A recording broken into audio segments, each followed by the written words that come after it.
Welcome to the definitive guide to Charlton's 94-95 season. Get ready to savour a televisual feast of fantastic football action as we bring you a 2-hour roundup of all the goals, gaffes and glories of the Addicks campaign. We've also got a host of interviews with the men who made the news during 94-95. And once again, we'll be setting another batch of baffling brain teasers with the return of our regular Charlton trivia quiz. Just study the 5 Addicks-related questions sprinkled throughout the programme. Stick your answers on a postcard and send them to Trivia Quiz, care of Steve Dixon, at the usual club address. All entries should reach us by the end of January 1996. The first correct entry picked out of the hat will win a super VIP day out at a Charlton home match, plus a complimentary video of the game from the Addicks camera crew.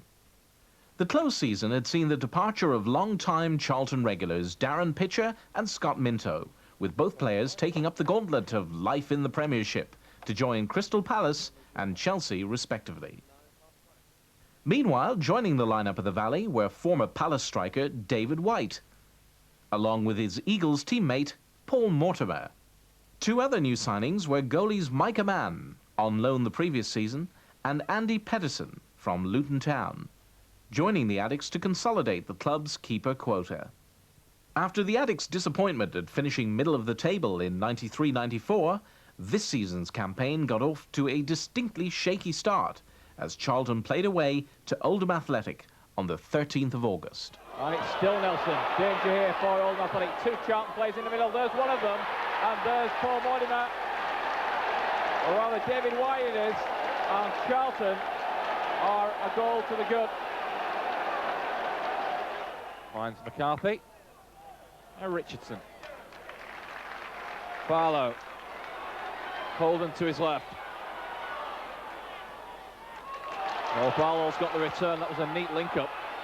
Barlow's cross. McCarthy. 1-1. Charlton appeal for handball. It's not given. Well, the game couldn't be more even. 26 minutes in. 2 corner kicks each. 1 goal each. Nice play. Chance here for John Robinson. Oh, it's in. 2-1.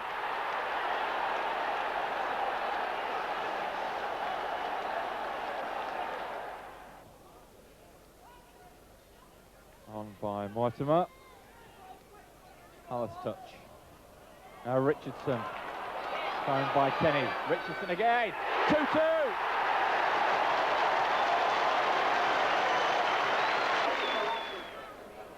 Oldham Athletic desperate to start the season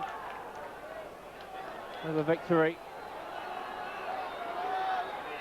Oldham's ball in. McCarthy. 3-2. Simple, wasn't it? So simple. Barlow, first time ball in towards Haller. Sharp. They're making. Still making. Sharp, 3-2, 4-2.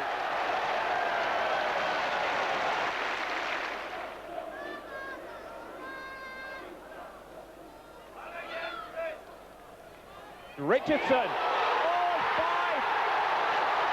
He's done it again. Would you believe it? Would you believe it? The final score, Oldham Athletic 5, Charlton Athletic 2. The following Saturday, it was back to the Valley for the first home game of the season as the side played hosts to Barnsley. The visitors were on top for most of the game and took a deserved lead after 72 minutes as Andy Payton headed home the ball from Jerry Taggart.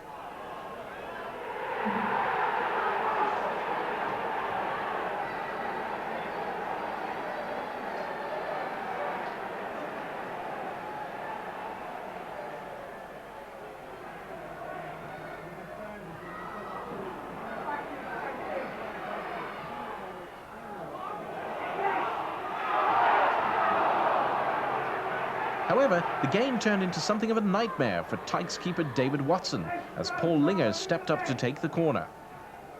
Watson failed to come for the ball, allowing David White to easily head home the equaliser.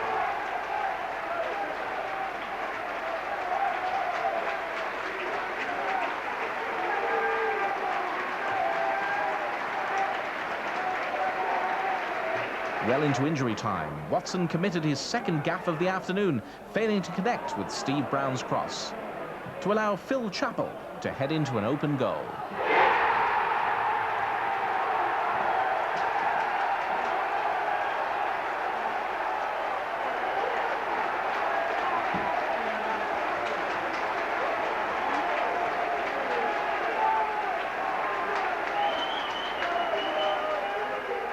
With Charlton ready to congratulate themselves on the first win of the season, victory was snatched away as Barnsley sub Steve Davis grabbed a dramatic last-gasp equaliser.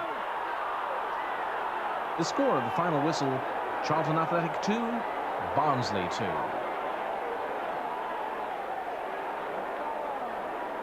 The following week saw American keeper Micah Mann making his league debut as Charlton played away to Portsmouth. Here's Nelson. Now Mortimer. Garland.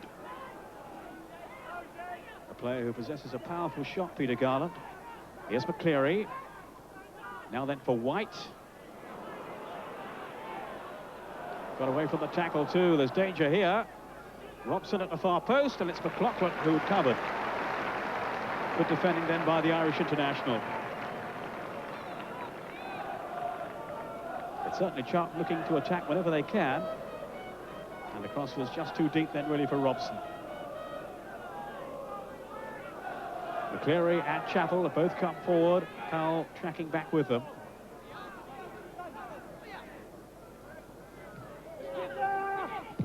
Shot driven through and a goal!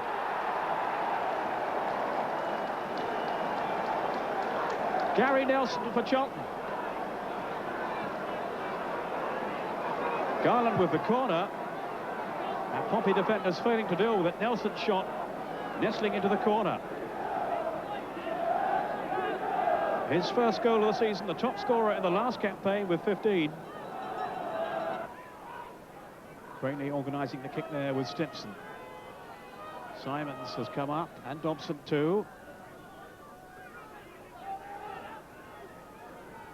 Taken by McLaughlin. The keeper just got his hand to it. Simons back in. It was over the line, and Pompey have equalised. Hit Simons. The captain strikes back. He scored on the opening day of the season in the final minute to give his team victory, and he was in the right place here again. The ball deflected in, and efforts to keep it off the line had failed. The skipper leading by his own inspired example.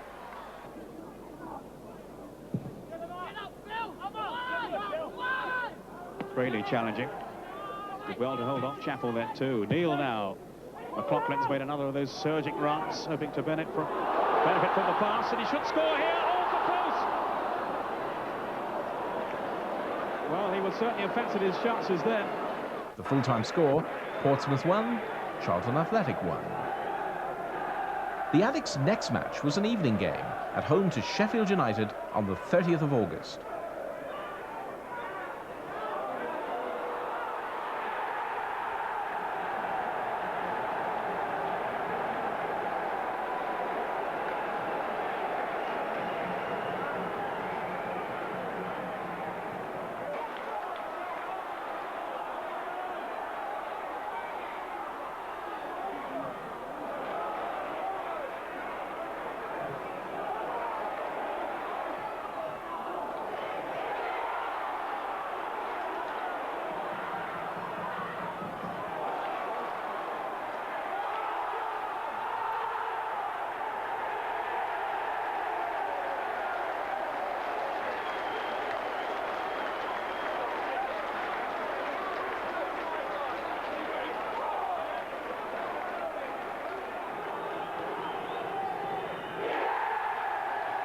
Final score, Charlton Athletic 1, Sheffield United 1. The following Saturday, Charlton were at home again to take on Russell Osborne's Bristol City. Here's Steve Dixon. Here's White again, and he finds Mortimer. Oh, nice turn from Mortimer. Mortimer skips away from one challenge, and a second, and a third. Great run from Mortimer. The shot comes in. Oh, he squeezed it in. What a marvellous goal from Paul Mortimer. And he's well pleased with that. And well he might be.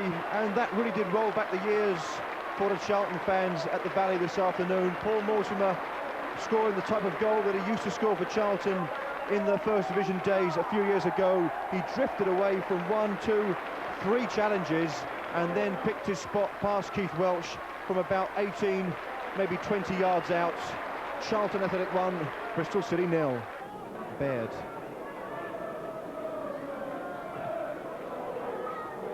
Mortimer trying to find Newton. And Garland now battling with Ian Baird. Comes out on this near side to Fowler. He's got one man on the overlap. It's Martin Scott. Oh, Scott skips through of Newton, gets the ball in, and Wayne Allison tucks it in. And that is a very good goal indeed for Bristol City. Martin Scott on the overlap. Got past Newton, got to the byline, pulled back a decent cross, and Wayne Allison, one of the better centre-forwards in this division, just tucked it in past Micah Mown.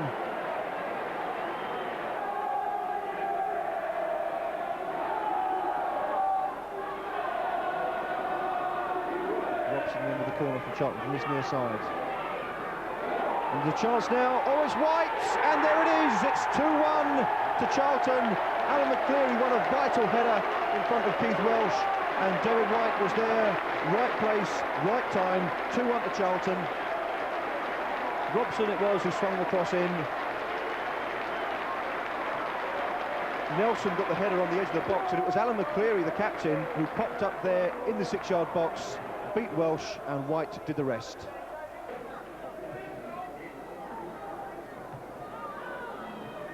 Mortimer sends that one forward, and Nelson giving chase. Mark Shell is the defender. Can Nelson get away from him? White, oh, neat ball in towards Robson. The chip to the far post. Oh, there's a chance for David White, and it's 3-1. David White grabs his second of the game, and that really was a super move by Charlton. Mark Robson on the overlap, clipping the ball to the far post, and White was there to make it 3-1. Gary Nelson was involved. White played a super ball in for Robson, and then made a neat run to the far post, and all the Bristol City defenders went to the near post, and when it arrived, David White was unmarked to make it 3-1 to Charlton. Bristol City are not out of this game yet. They fashioned 1 or 2 decent chances. Cross coming in from Edwards. Allison with the header, and there it is. 3-2. And this game is not over yet. There's still 19 or 20 minutes to be played. And Wayne Allison grabs his second of the game. And again, a very tidy finish indeed from the City centre forward. Edwards swung the cross in, and Allison neatly finished with his head. The game finished. Charlton Athletic 3, Bristol City 2. The Addicts' first win of the season.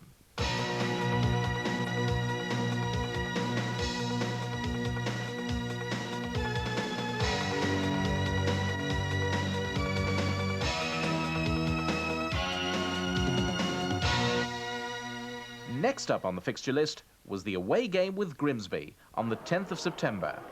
The game was settled in the 58th minute when a fierce strike from Mark Robson was helped on its way by a deflection of fullback Gary Croft. The final score, Grimsby Town 0, Charlton Athletic 1. On the 14th of September, Charlton were at the Victoria Ground to take on Stoke City. The game got off to a rocky start for the Addicts as Nigel Gleghorn opened the home side's account in the 18th minute.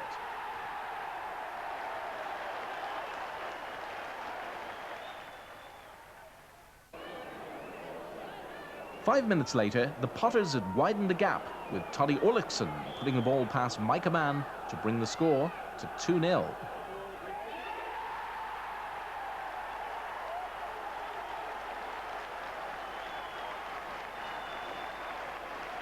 Shortly after the break, the Addicts were facing a chasmous defeat as Paul Pescasolido rubbed salt into Charlton's wounds with Stoke's third goal of the evening.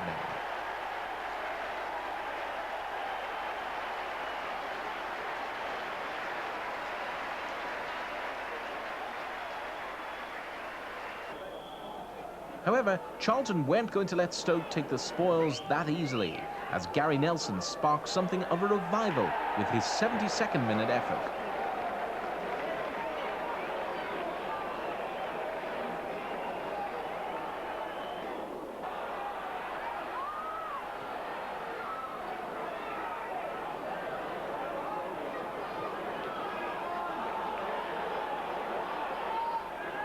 David White brought the Addicks back into contention with his 5th goal of the season, 13 minutes from time.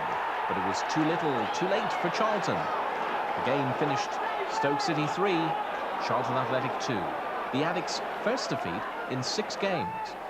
There were happier times ahead the following Saturday as Charlton hosted Swindon, with new signing Keith Jones from Southend joining the starting lineup. Charlton haven't got the ball to feet to their forwards, and that's putting Brown under pressure. He did well to find Nelson. Nelson, no one in the middle. He's going to have to wait, hold the game up, pulling it back and crossing it back in. There's White, open time, yes! Charlton on their first real attack score. David White, 13 minutes into the first half. Well, they came away there. Brown did well to put the ball down to Nelson. Nelson never had anybody in the box at the time, held it up, pulled it back, left foot curled it in, and David White all on his own. 1-0 to Charlton Athletic. Chappell wins that one with strong tackle. Now Steve Brown's got a bit of space, a bit of time. Lee Burns in the middle, pointing for a gap. Newton's going that way as well. This is Sean Newton, first time in, it's a good cross, here's White's header, and Digby holds it on the line. The full-time score, Charlton Athletic 1, Swindon 0. Afterwards, John Fuller chatted to co-manager Steve Gritt. After Wednesday night, a bit of a team change today as well, with 4 players going out and 4 new ones coming back in. Well, we decided to make a few changes. We have been leaking too many goals in. That's not to say that the players come out, it was entirely down to them. But we just felt it needed a shake-up, as we have done in the past. And I'm pleased to see it come off. Andy's had a good game. Stuart's been solid at the back. Keith Jones has come in and been excellent in the middle of the park. I thought he steadied us, did it nice and simple, won lots of challenges, and just gave it to a red shirt all the time, which is exactly what we expected of him. So, no, we were pleased. John also had the chance to welcome Keith Jones to the club. Is it difficult to come from another side to a new team and within 2 or 3 days you're out there, you know, straight away in amongst it all? Yeah, it is difficult because, you know, you don't know half the names, you know, especially in the heat of the battle, you know, you're fumbling for your words. But, yeah, it's not easy, but the lads played really well today, I thought, you know, especially the first half, played some really good football. And I just can't wait to, you know, get going, really. 4 days later, Charlton were facing Swindon again for the second round away leg of the Coca-Cola Cup. Our coverage comes from HTV.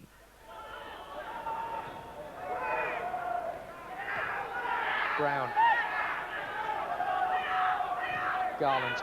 Robson again. Bit of room on the edge of the box. Blocked. Off the crossbar from Colin Walsh. Well, that's the nearest we've come to seeing a goal here at the county ground.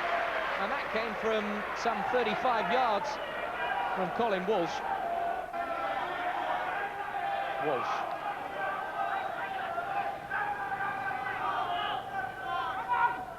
Robson. And Nelson made the run. And Nelson, has he got the better of Thompson? He has, goes round all the way and scores.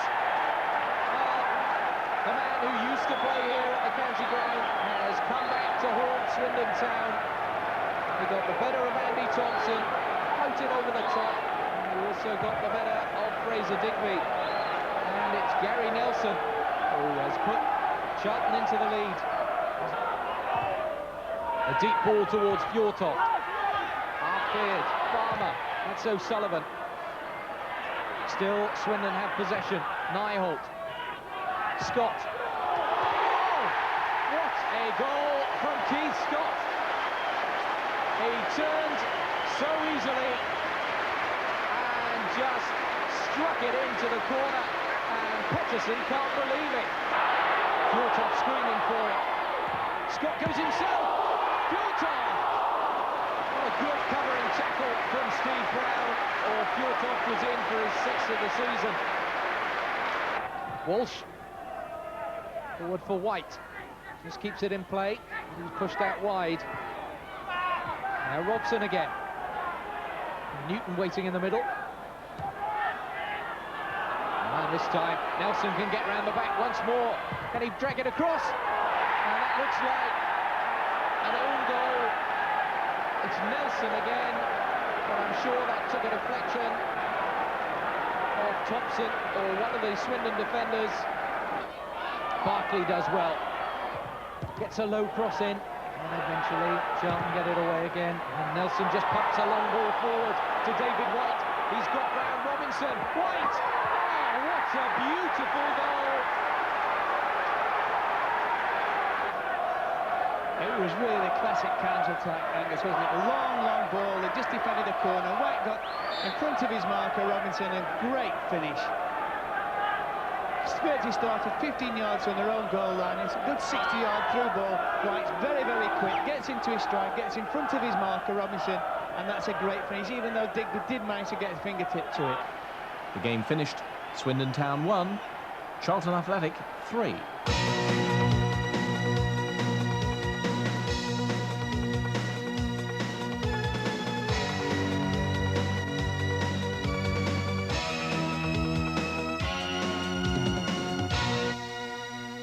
On the 24th of September, it was back to league action for Charlton as they played away to Notts County.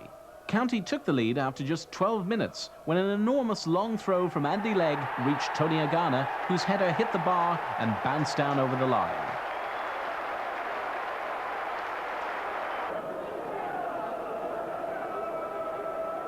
The home side were 2 up 5 minutes later when another long throw from Legg caused havoc. And as Charlton failed to clear the ball, Agana turned provider as Gary Lund forced his low cross in at the near post.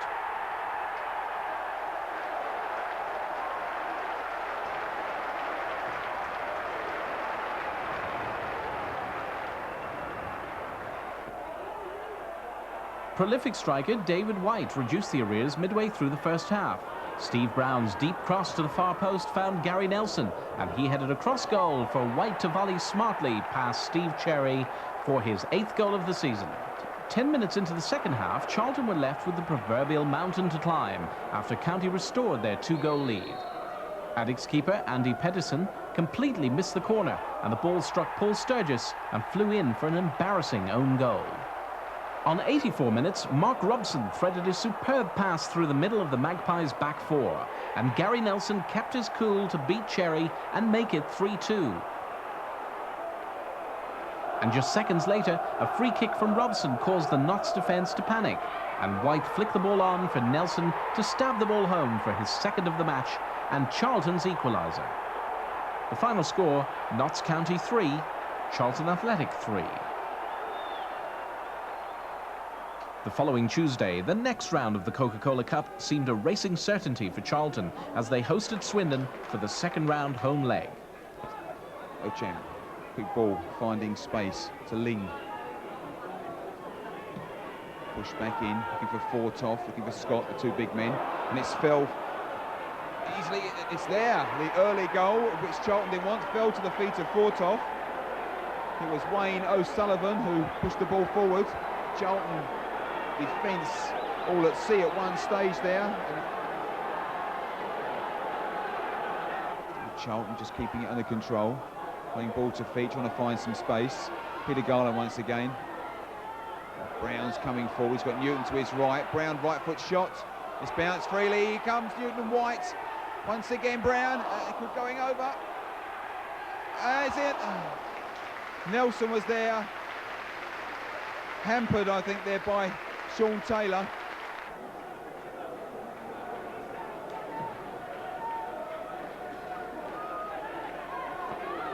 Ball falls for Fortoff, he's beaten inside to go, he's there.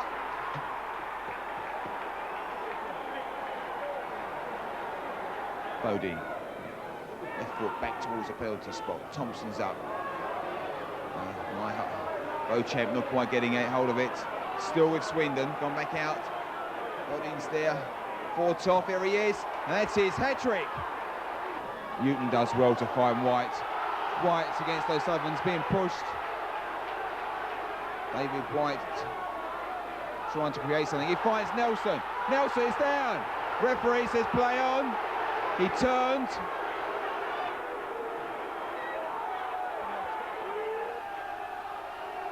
Just inside the byline.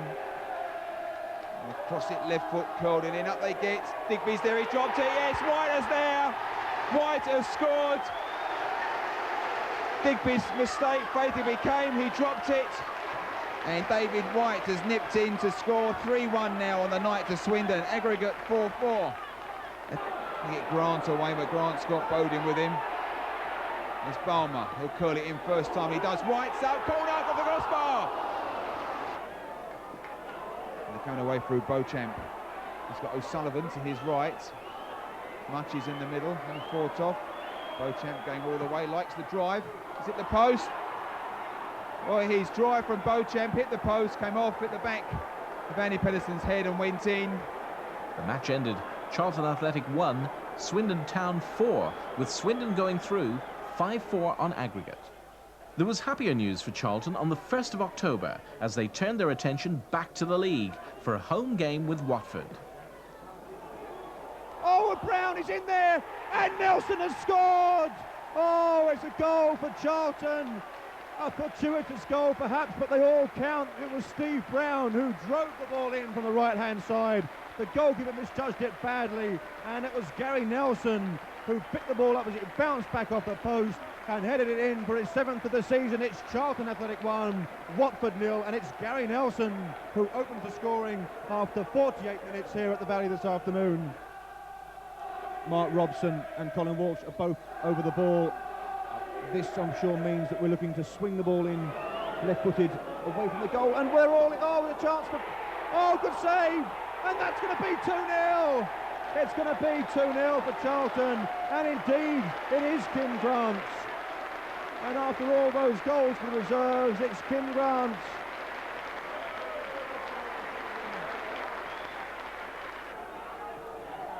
Jones sending it forward. Grant's in here. And Grant's away. Grant's in on goal. Can he make it 3? Oh, off the post. Oh, unlucky Kim Grant.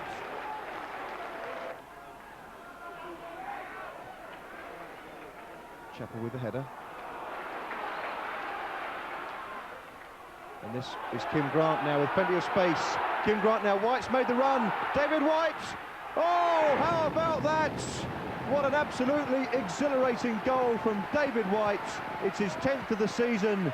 It's 6 successive games and 6 successive goals for David White. And that just about wraps it up in the 87th minute here at the Valley. Kim Grant slipped the ball through. White made a good run.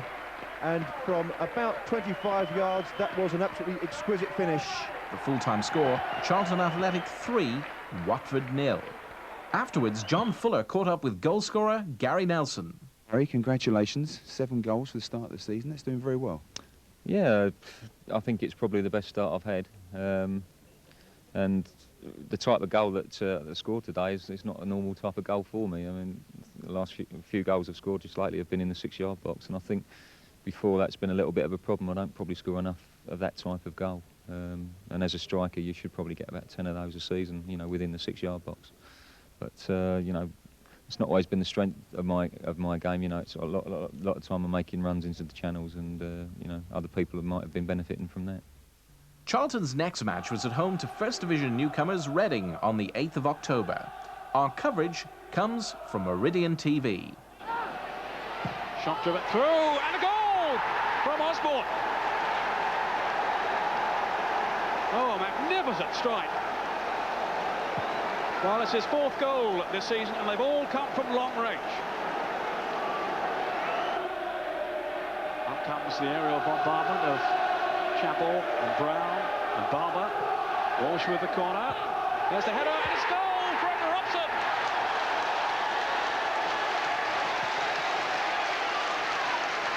Well, maybe Reading were distracted by those big defenders around them. It was the relatively tiny figure of Mark Robson who had a free header. Charlton playing with so much more zest now. This is Jokes through the middle, and Jokes away from Chappell and from the keeper. And it's there. Well, for a moment then I thought maybe he delayed too long, but no, Michael Jokes has restored Reading's lead. The final score, Charlton Athletic 1, Reading 2. A week later, Charlton were in the Potteries for the second time this season to take on the other Valiants, Port Vale. Wolves to take it, left-footed. And that's a great goal from the captain, Phil Chappell. It was an absolutely majestic corner, drifting away from Musselwhite all the time, and head and shoulders above the Port Vale defence goes Phil Chappell. Robson trying to get possession for Charlton, and rather it was Sturgis.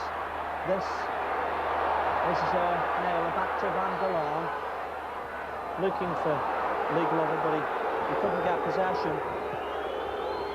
And again, Charlton gone forward, and Neil Aspin's down, and the referee says play on, and this could be a goal, and it is, and it's number 10, Dave White, and surely that was a foul on Neil Aspin, but the referee says no, Tone. Well, Neil Aspin feels that he was fouled there. Musselwhite made the initial stop from Grant. He fouled for White, and White made no mistake, despite the lunge of the defender on the line. The full-time score, Port Vale 0, Charlton Athletic 2. The following Saturday, it was back to home turf for Charlton, the visitors this time being struggling Burnley. It's a good ball out, Sturgis. First time cross, doesn't quite come off. It's Bowyer looking for the shot, and it's Brown, the post from White. Boylan's at the far post. Davis, Winstanley moved into the middle. There's Davis coming in now. There's Davis, touched it home. Steve Davis, Burnley captain.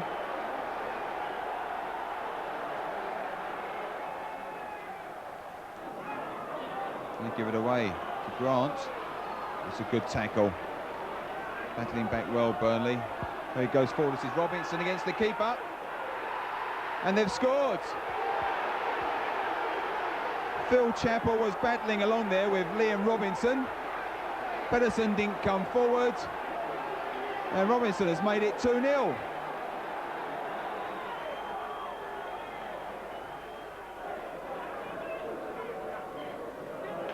There's White. There's any efforts from him this afternoon, the second half. He was there in the first. Here he is, David White. That's it. Well, that's going to make it an interesting last 12 minutes.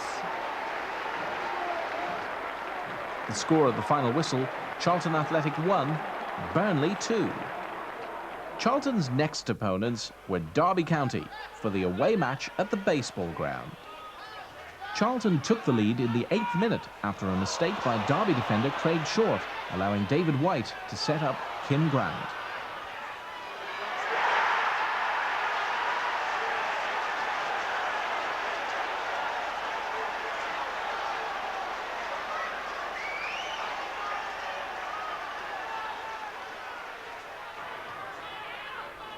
As the match continued, Short atoned for his earlier gaffe by wiping out the Addicts' advantage with a stunning 25-yard volley on the half hour.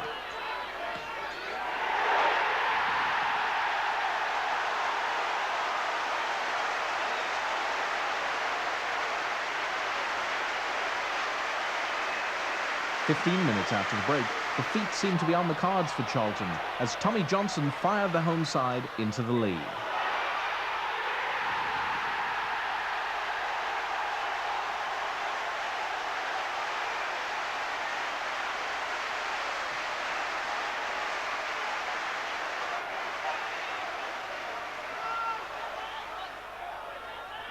Charlton came away from this grueling battle with a point to show for their efforts after Kim Grant scored his second goal of the afternoon, 13 minutes from time.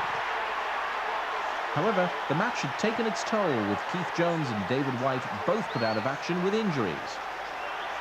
The final score, Derby County 2, Charlton Athletic 2. On the 1st of November, the Charlton side were at Roker Park to take on Sunderland. The Geordies were performing way below their best for this match, But against the run of play, Martin Smith opened the scoring after 19 minutes, with Sunderland's first home league goal since September the 17th.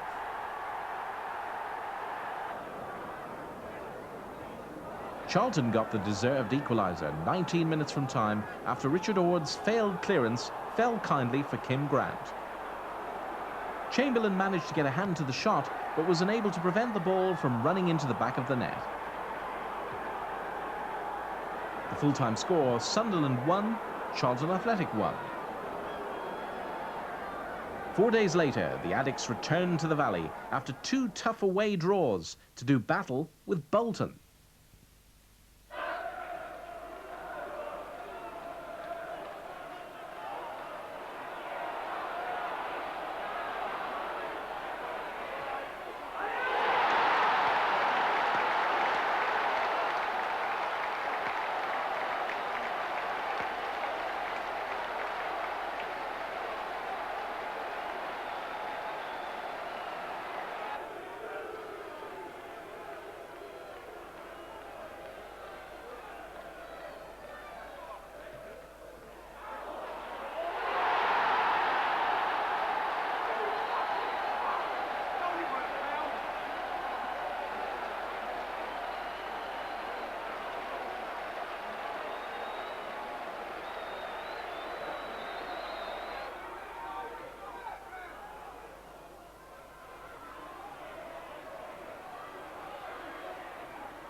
The score at full time, Charlton Athletic 1, Bolton Wanderers 2. The following Saturday, Charlton were once again victims of the terrible curse of the cameras as they played at home to West Brom in a live TV game. And that ball was intended for him and came back to him, and that was a marvellous save by Naylor to prevent Robson scoring the first goal of the game within 2 minutes. Be fascinating, the 3 American goalkeepers in this league. Sommer, my keeper, Keller at Millwall. Hold on a second, as Kim Grant gets a rebound, and it's a rebound that has produced the first goal of the game. 13 minutes gone, Marden dismayed at his ill fortune, but Kim Grant celebrates his good luck and celebrates his 5th goal in the last 8 games. That was good anticipation by Grant to get in behind. When the first ball was being flicked, it was that big long ball down the middle. Direct football, Leeburn's header, but Grant was quickly looking for the ball behind. Bit of room for McCleary to move forward and find Leeburn. A layoff to Sturgis. Nelson. Welsh again. And they're backing away dangerously here, inviting the shot. And he didn't disappoint them.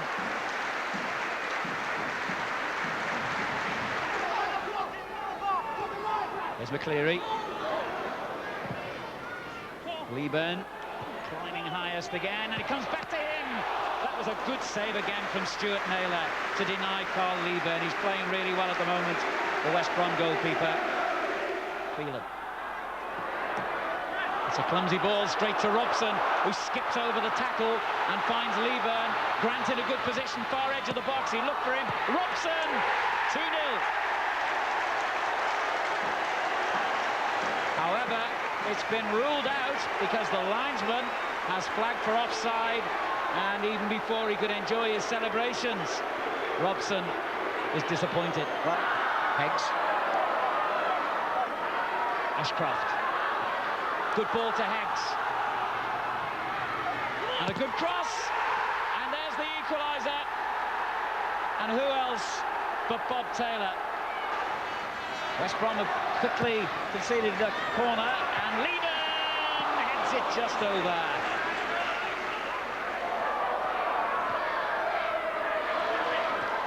On to Leeburn, chance here for Charlton. Leeburn!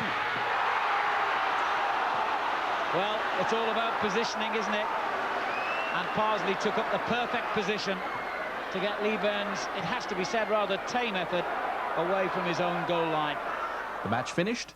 Charlton Athletic 1, West Bromwich Albion 1.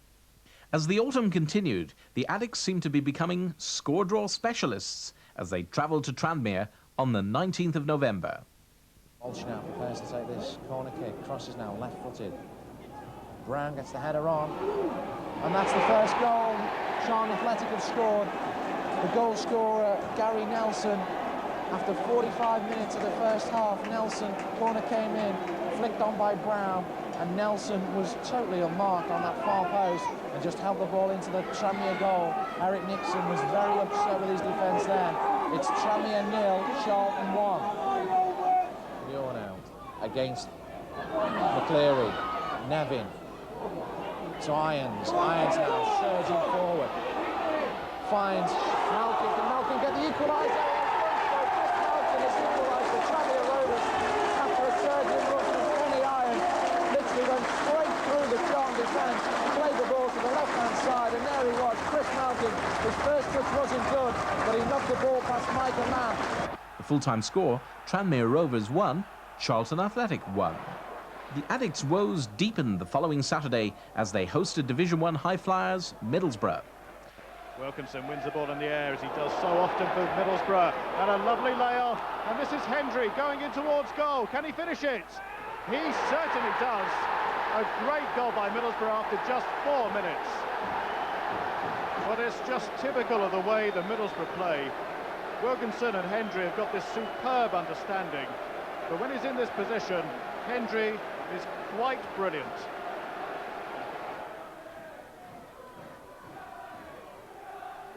Grant, good turn. Got himself a valuable yard of space. Lee Byrne back inside. Went across the face of goal. Robson got in a shot. But by that stage, Miller had recovered. Brown. Gets it forward to Robson. Lovely little flick. Finds Grant. Nelson's in the centre. Lee Byrne on the far side. It's looking for Lee Byrne. Very deep indeed. He cuts it back. Robson at the second attempt. Off the crossbar. Well, that was bad luck for Charlton. It looked initially as if Robson was going to be denied the chance.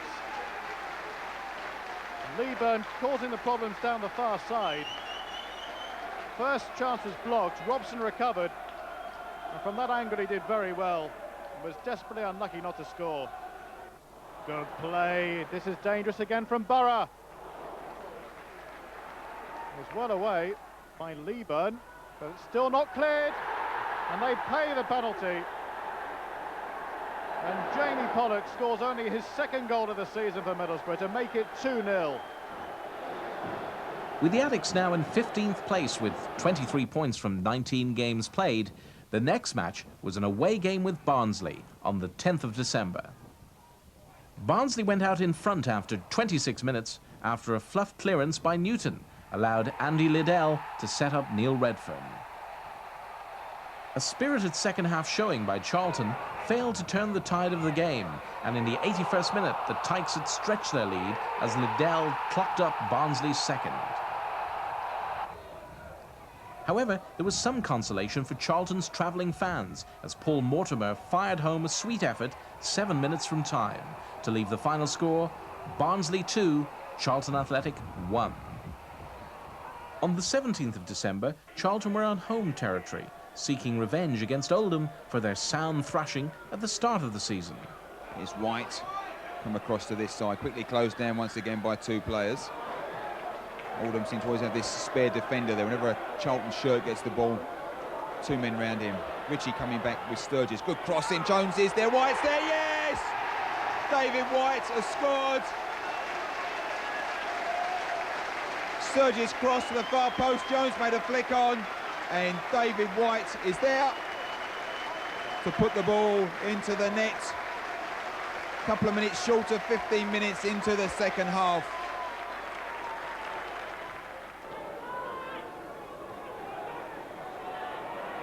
And Lee Byrne knocks it down to David White. Charlton now messing in the boxes, the cross, Lee Byrne flicks it on, and it's there. It's Keith Jones Keith Jones has made it 2-0. 75 minutes. Persistent work up front for them has done it. Leeburn pushed the ball onto White. White held it up slightly, then crossed it in. The ball came across the front, and Keith Jones was there. The match finished Charlton Athletic 2, Oldham Athletic 0, ending 2 barren months for the Addicts. Afterwards, John Fuller spoke to Charlton goal hero David White. David, first of all, congratulations. 11th goal. It was a hard persistence out there today, but it finally broke, didn't they? Yeah, I mean, first half, you know, it was pretty even. You know, I think we was feeling pretty confident. I think we, you know, done enough the first half, you know, to go in quite happy, you know, and come out the second half. And we did well. They were playing it very tight across the back. They'd come, it looked like, for the draw. And I think yourself, Carlo, Paul Mortimer were working very hard to break them down. Yeah, I mean, it was very hard to break them down, you know. They're a good bunch in there, you know. They've got some hard defenders in there. But we managed to get the ball out wide, you know, get some decent crosses in, you know, and just managed to stretch them, really. Now placed 17th in the table with 26 points, Charlton were hoping to build on this vital victory as they played at home to Southend on Boxing Day.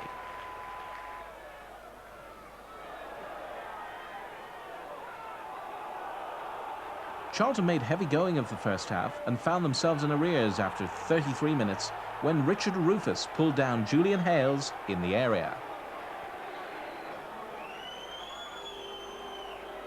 Graham Bressington clinically dispatched the shot from the penalty spot, leaving Mick Salmon no chance.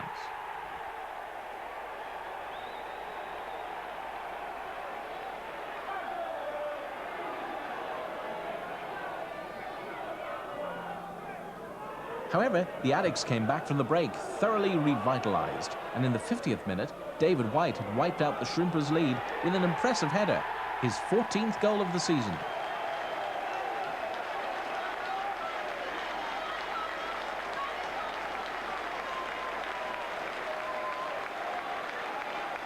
The Addicts went ahead 7 minutes from time after a neat header from Carl Leeburn, but sadly, we were unable to record this goal due to a camera fault.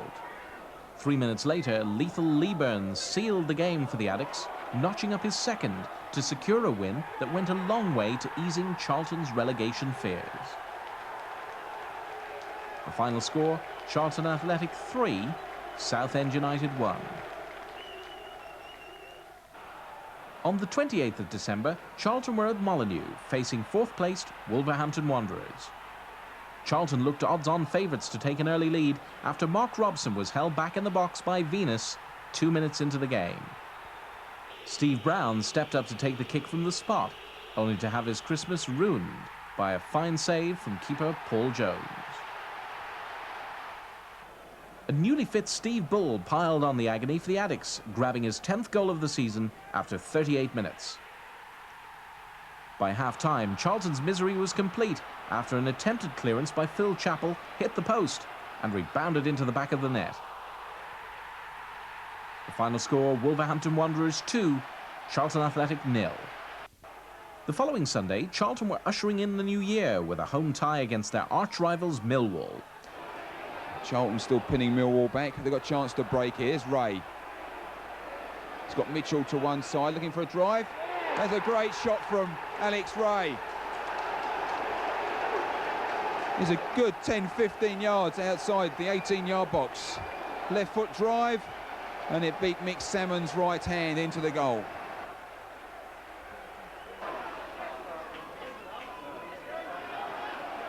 Charlton trying to find some space. Bennett's got a bit, but it's quickly closed down.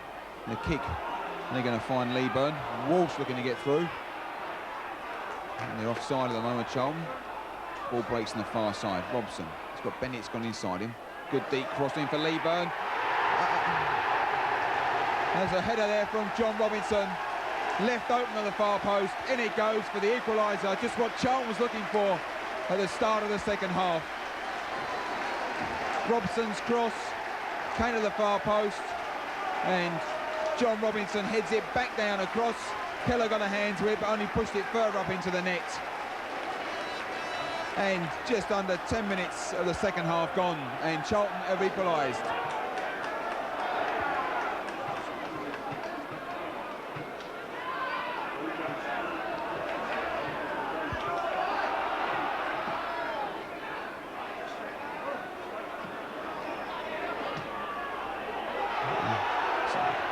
There's White, tries a shot off the crossbar. I think everyone was stopping there, waiting for Charles Leeburn, but Leeburn was well to the right, and I suppose not interfering with play. David White saw the space of the shots through the crossbar. Keller was beaten. The score at full time, Charlton Athletic 1, Millwall 1. There was to be no rest for the Charlton side as they travelled to Kenilworth Road the following day to take on Luton Town. Charlton's cold-eyed assassin David White shrugged off the wintry conditions to blast the Addicts into the lead after 19 minutes with a quality strike that left Jurgen Sommer with no hope.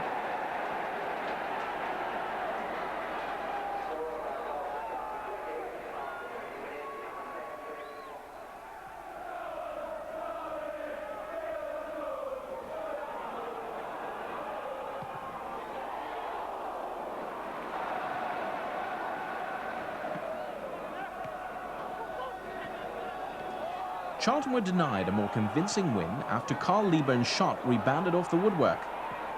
Leaving the final score, Luton Town 0, Charlton Athletic 1. On the 7th of January, the Charlton side were embroiled in third-round FA Cup action, playing away to a Chelsea side that included Addicts old boy Scott Minto. Keith Peacock's son Gavin did the early damage against his dad's club when Charlton's defence froze in anticipation of a penalty decision after Bennett's challenge on Spencer. Scott Minto was ruthless against his former club, setting up the Blues second with a perfectly placed set-piece cross to Frank Sinclair. John Spencer completed the rout with 11 minutes remaining, outpacing the Charlton defence, then seizing on the rebound for Mike Salmon's save. Returning to league action the following Saturday, Charlton fans were in for a veritable goal bonanza as their team played at home to Derby County. Charlton this season have tended to produce their better forwards later on in the first half and during the second, but sometimes they're in for reasons. We talk, it's White, straight in, flick on, as we were saying. White found the space, and once he's inside the box, that's it. There's no missing. 23 minutes of the first half. Derby County gave him some space at the back, and that's what White loves, a little bit of space inside the box, and he quickly puts that one away. Derby a deep throw. Kavanagh cleared by Mortimer. As far as Carsley. It's Gabardini trying to get in, and backing at the back. Craig Short, the captain. Ball just bounced at his feet, 6-yard box. And virtually dead on 30 minutes. He's brought them back into it. I said that County had pushed everybody forward. We're opening up, and they did that. Robertson once again still keeping everybody forward, just Bennett and Mortimer back at the moment. Chipped in, Leeburn for the flick on, he gets it there, it's got at White's feet. It's Leeburn once again, over the back head, in the goal! An overhead kick from Alan Pardew. The ball just landed free overhead, it went in off the post. Exactly 14 minutes. And on the 6-yard box, Pardew just going over his head. Whitefoot, he just caught sideways and in off the post. Walsh again, good tackle again, battling hard. Pardew to Leeburn. White, taken by 2 players, the referee said play on. Well positioned to give that decision. And Charlton trying to get away from the back four, they do, to Leeburn.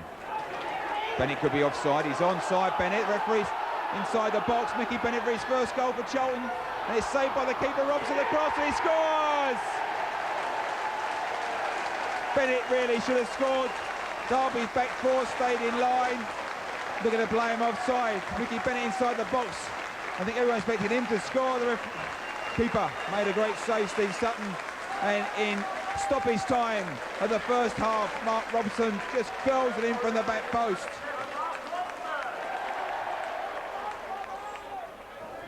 Have a word with him, line on.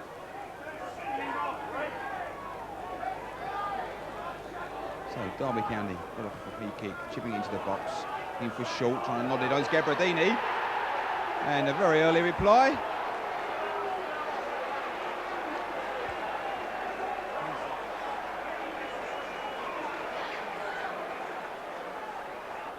Left foot curls it in. There's Chappell. That's straight into the hands of Steve Sutton. Sutton quickly away.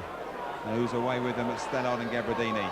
And the ball bounces from Mortimer to Gabardini. Goes round to us. It's Stallard. Is that going to be the equaliser? It's there. Stallard has equalised.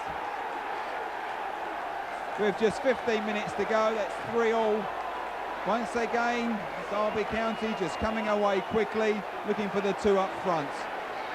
Unlucky from Mortimer, the ball didn't bounce kindly for him, but straight to the feet of Stallard. It was 2-on-1. Around they go, and they make it 3-3 with just about 14 minutes left of normal time. It's Bardew. Can't find Bennett. And the duo are there. This is Gabardini. It's up against Chappell. He's going to try and cut inside. He likes it on the right foot. There it is. And there's the winner. It must be the winner, Gabardini. Gabardini has caused so much hassle for Derby County. They've got 2 minutes to go. Ball broke away. He went inside Chappell and drove it home. The full-time score, Charlton Athletic 3, Derby County 4.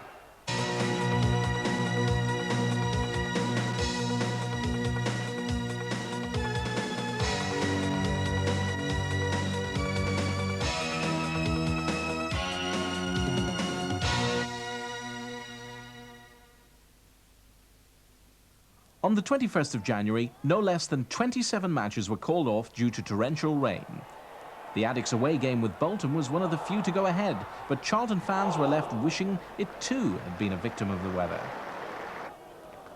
Just how windy it is demonstrated by that flag, which is hardly standing upright. Oh, almost put into his own goal by Paul Mortimer. Lee, the one player who's managed to keep his feet in the boggy Burnden conditions.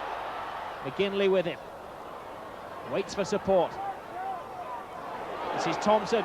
Seizes the opportunity, and it was only a yard over the top. Great move from Bolton. Lee so comfortable. He might be wearing Wellington boots in these terrible conditions. Oh, just takes a deflection. Coleman looking for the big men in attack. The biggest man is Patalainen, and McGinley is claiming the goal. His first goal in 3 months. I'm not entirely sure that it was his. It seemed to come off the defender. In fact, it did come off for Cleary. McGinley claiming it.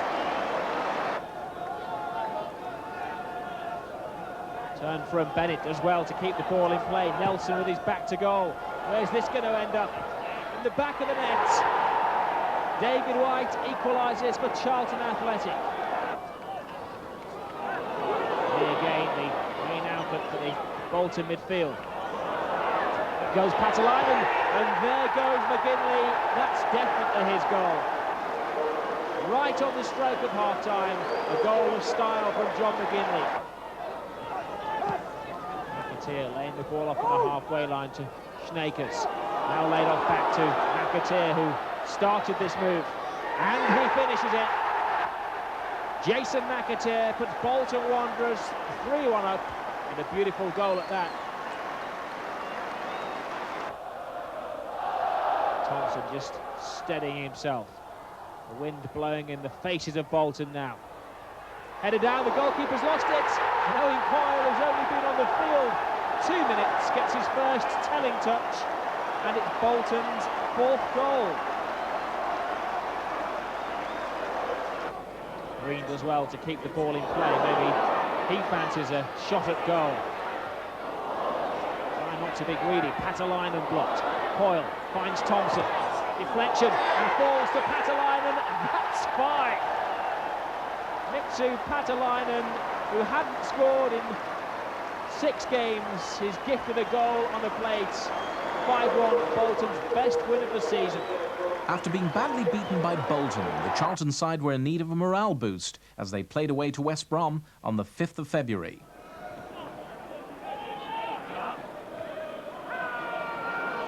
Mortimer toiled very hard in the first half. And through it goes here for Nelson. And the defender slipped, and yet Nelson still got the chance to play himself in and driving a goal. Gary Nelson for Charlton Athletic.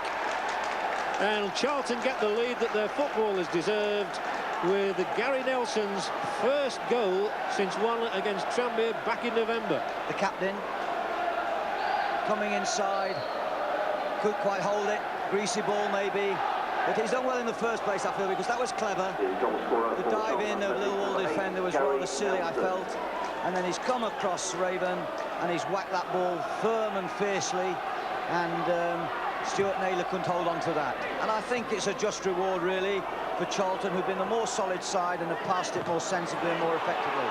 Having finally shaken off their TV jinx, the Addicts' next match was at home to Sunderland. Charlton win the throw, back with Brown. Charlton trying to build a game, playing across the front. Bennett looked to be penalised, but he won it. Left foot driving coming up. This bounce free of the keeper. And battle between White there and Gary Bennett. And Bennett winning the battle and pushing it out for Charlton's first corner.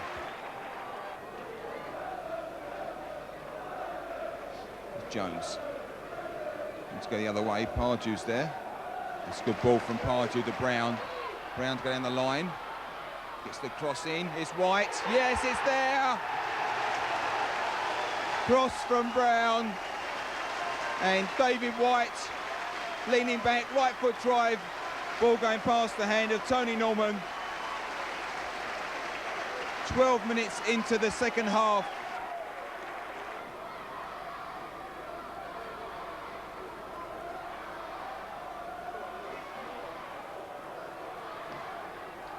Comes Sunderland through, great, it's there.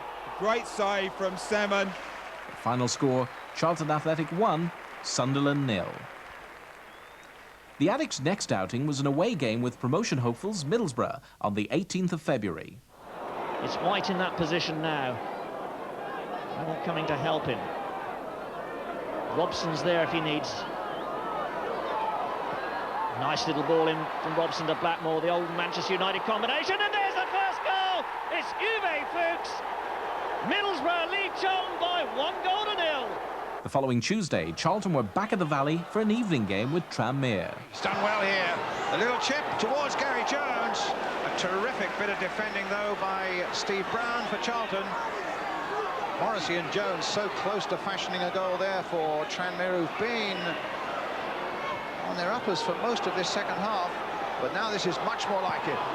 And off the post there from Tony Thomas. Morrissey keeping it going again. Gary Jones with a header.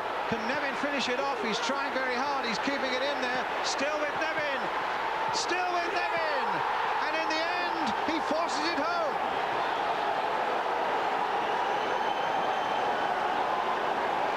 What an extraordinary turnaround. After Charlton had played so well and had threatened so long, the little man who captains Tranmere, formerly with Chelsea, formerly with Everton, after it had been come back off the post from Thomas's shot. There's Nevin. There's his first go. He's up on his feet again. There's his second go. And there's his third go. And it finally reaches the back of the net, and Tranmere go into the lead. The final score, Charlton Athletic 0, Tranmere Rovers 1. Charlton's next match was at home to Notts County, watched by an impressive crowd of 13,638. So, free kick for Charlton, livening the supporters up. Got Robson left foot to curl in, which I think it'll be. Jones is going to leave it. Robson, he does the left foot, looking for the back. Balmer's up, there's Balmer, just heading wide. There's Jones and Robson once again, themselves together.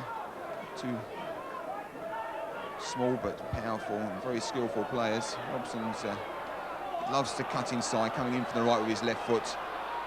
No, I got on one too many there. Turner getting on. Ball's fell for White inside the box. Oh, it's well played, keeper.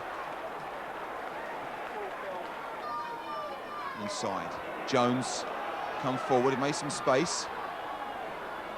But Robson just outside. Charlton got 3 men in the middle. There, Robson's quickly being closed down. It's a nice close skill. It's a great ball inside to Mortimer. Hasn't bounced well for him though. It's Robson once again. It's not come back. It's Jones for a right foot. Oh, off the line. White tried to deflect it in. It gone past the keeper. So I can't see at the moment. I think it could be Mark Robson. I said early on was struggling. Right, there's Keith Jones looking for a lob in the corner, just over the bar. Keith Jones, right foot, saw the gap. The sun at the moment is in the eyes of Jason Kearton. Here's Russell. Forsyth. It's a bad ball. Garner was nowhere near that. Given away, but they're lucky to win it back. Here's the Garner again, and now he's been beaten once again. Robson hurdling down the line.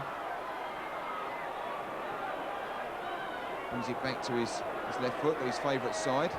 They've got two men on him trying to slow it down. Mortimer didn't go right for him, just bounced over his head. Here's Nelson. It's Phil from Mortimer. There it is! Mortimer's driven it home. Shot from Gary Nelson, didn't quite go right. Fell to the feet of Mortimer, made no mistake. Left foot past the right hand of Jason Kearton into the goal. And about 31 minutes gone of the first half. And Paul Mortimer makes it 1-0. There's Mortimer looking for a way out, and he finds one and goes by him. Turns inside, looking for a right foot.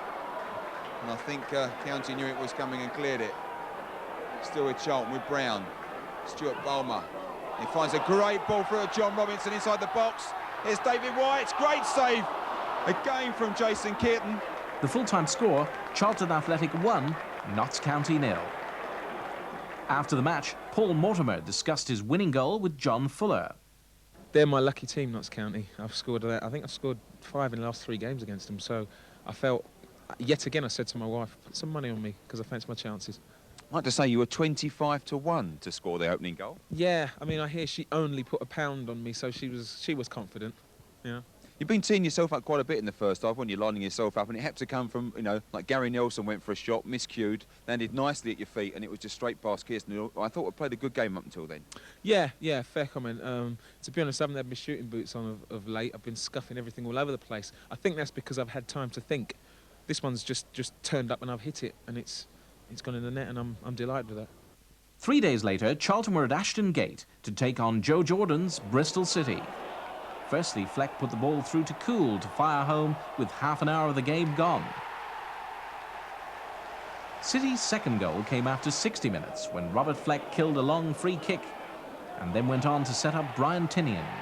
Alan Pardew scored a last-gasp consolation goal in the dying moments of the game to leave the final score Bristol City 2, Charlton Athletic 1. The 11th of March saw Carl Lieburn back from injury to join the starting lineup at home to Portsmouth. Gary Nelson. Sorry, just let it cut away. There's a Pompey broke through, but no, Gary Nelson, bad knee injury. Speculation to how bad it is has been going on all week. Not too sure how bad. It's a nice turn from White. It's got Lieburn to the far. This is coming across to Lieburn for header. Great goal! What a great goal. 4 minutes gone, and what a terrific goal. A jinx from David White down the right, crossed it to the far post, ball over the head of the Pompey defence, and Cole Lieburn's first real header of the game, straight in the back of the net. So, first attack, first corner of the second half, falling Charlton's way. Robson left foot, curl it away from the keeper. See who's got there, Lieburn's coming up, in comes Balmer. I think if Balmer had found him, he may have been offside. Oh, what a great turn and volley from Stuart Balmer now.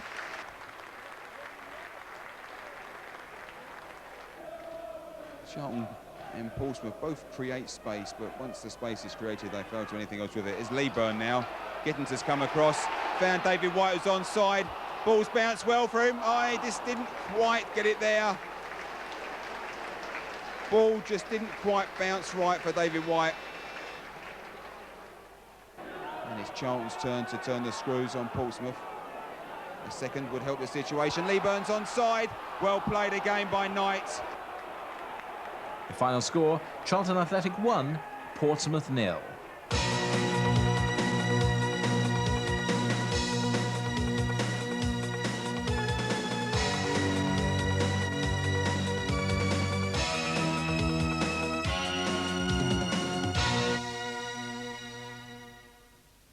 Now 13th in the table with 45 points, the Addicts' next game was away to Sheffield United on the 18th of March. They're coming up on the rails and now up to third. Dave Bassett's Air Force inflicted the damage against Charlton. Brian Gale's header was followed up by Jostein Flo. 15 minutes from the end, United's patchy performance was rewarded with a flattering second. Dane Whitehouse's cross for Paul Beasley was a rare moment of quality. Bassett admitted it was all a bit tough on Charlton, who've done almost enough to beat the drop, but not quite enough to think about the playoffs.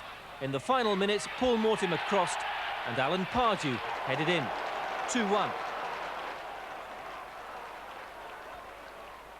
3 days later, Charlton were back at the Valley for a home fixture with Grimsby Town. Salmon will get there first. Grant this time is the target. Handy Sides is the man marking him, but it comes down to Mark Robson. Robson finds Grant, and Grant couldn't get it under control.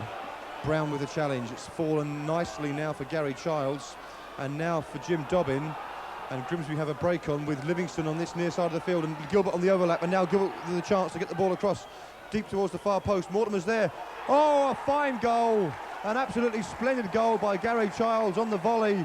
It was Gilbert who created the chance, whipping the ball in deep from the left-hand side to Childs at the far post.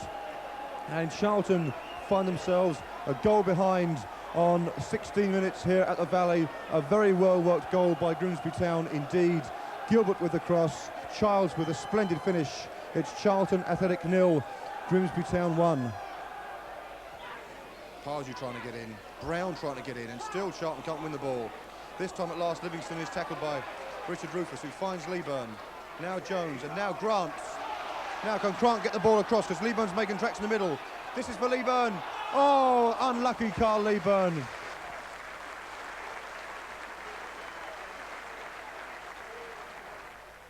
Mortimer with the header, backing into the danger area again. Grant is battling. It might fall for Robson. Charlton look for a handball and they don't get it, and Grimsby have got a man over. And it was Forrester who fell, and Charlton are committing a lot of men forward to attack. And there goes Leeburn once again. Can they get something now with Robinson?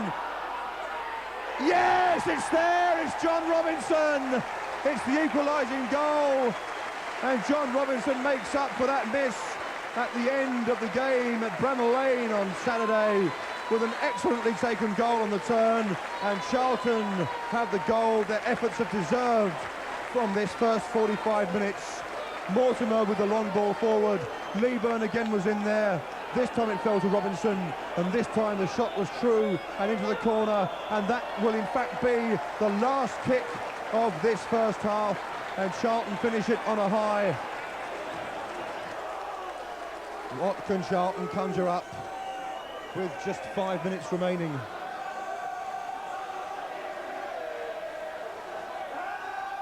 Can they send the vast majority of this 9,601 crowd home happy? Flicked on by Jones. Brown's in there. Yes! It's a goal, and it's Stuart Balmer. Oh, it's a fabulous goal. And Crichton was exposed.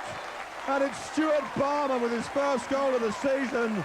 And has that won the game for Charlton? Stuart Balmer takes the applause. It's a great goal.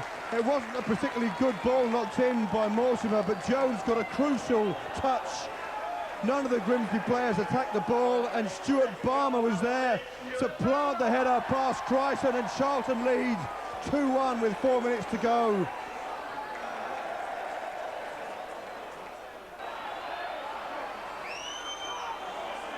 Robinson's got to get in there.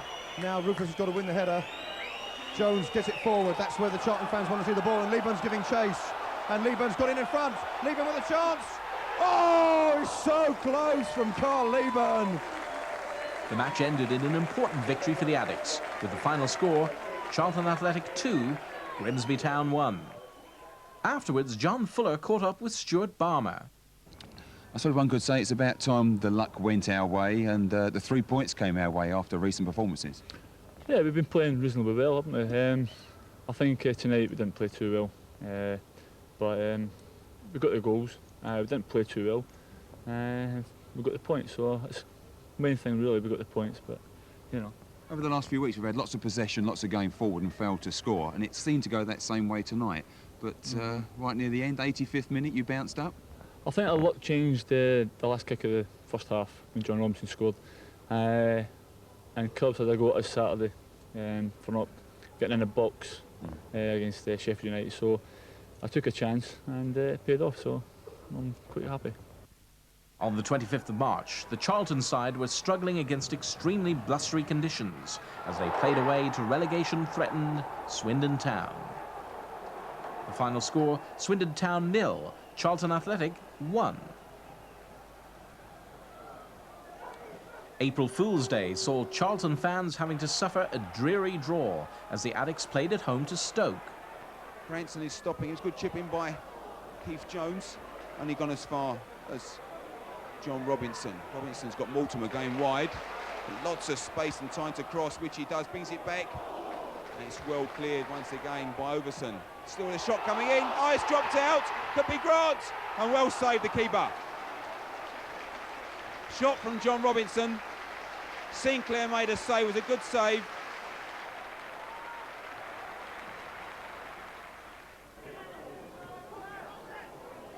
Bit of stoppage time when Beeson from Stoke was injured early on in the first half.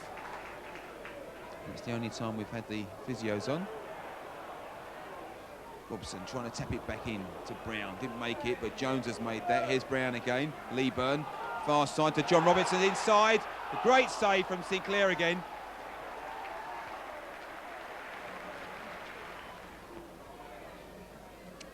In it comes. Robson on the far post. Not really there. Pardew. Quiet second half, Alan Pardew. There's Jones. There's John Robinson driving at the goal across. Why? Oh! Must have been inches, if that. Just centimetres, maybe. Just must have been nearly there on the feet of Kim Grant. White was just inside him. 3 days later, Charlton were making the long trip north to do battle with beleaguered Burnley. Promising here, but Charlton have started quite brightly. Burnley have been forward on a few occasions, though. Brown's cross, the back post, and it's could be dangerous, this one. Good effort, just wide.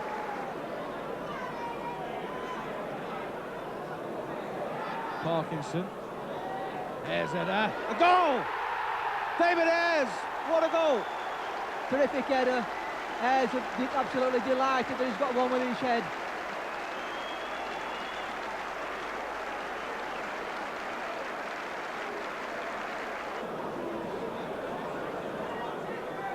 Blackman then. Ooh, he tries one. Oh, it's at the bar. Would you believe it?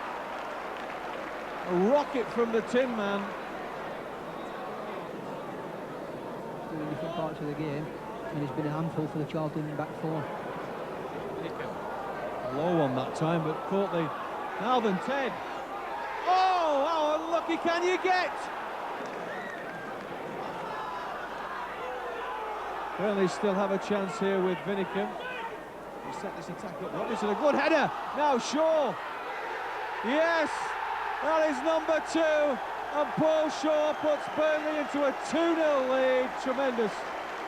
The following Saturday, Charlton faced a tough away challenge against their old sparring partners, Millwall. The Lions went ahead within 2 minutes, thanks to a superb 20-yard strike from debutant Lee McRoberts, newly signed from Sittingbourne.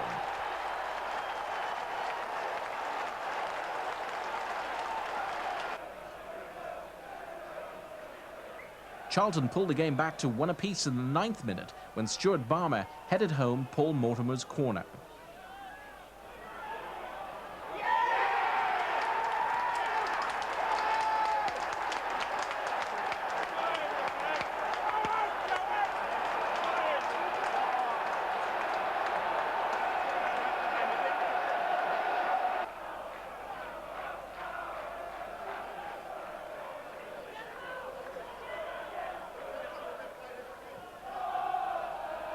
In the 34th minute, Millwall went back in front, thanks to a 25-yard thunderbolt shot from Ben Thatcher. his first ever goal for the club.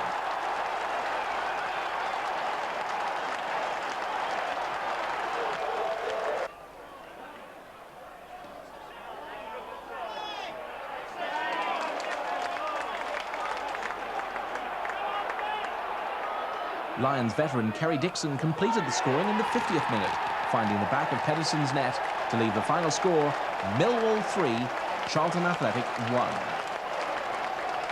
A week later, Charlton fans were treated to a thrilling display at the Valley as their team took on promotion-chasing Wolverhampton Wanderers. And here's Kelly already making his move. He's got ball in the middle, along with Rankin, and it's there with ball now, and just past wide to the right-hand side. Looking down the table, Charlton really aren't quite safe. 3 points could be okay, but there's not much between them, and some of the sides are already in the playoffs for relegation. It's against White, he's there! 12 minutes gone. Robson curls the free kick in. White wasn't picked up, and nips in right-footed in between the two defenders and puts it away past Mike Stowell. So, saying how Charlton had to pick it up today, they have done. Robson's free kick, left foot curled into the box. Just in between the two defenders, and White straight onto it and puts it home. Charlton's leading goal scorer this season. So,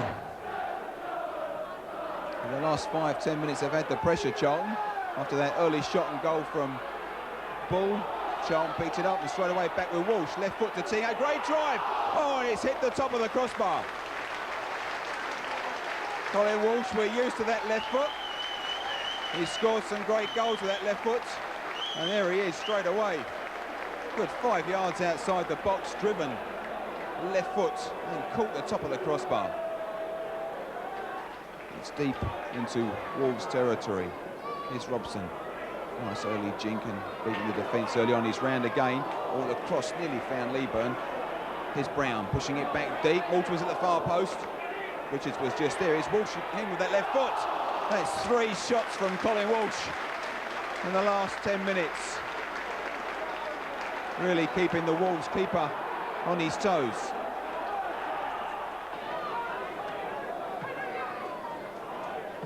Walsh to White. White flicking on, nice header.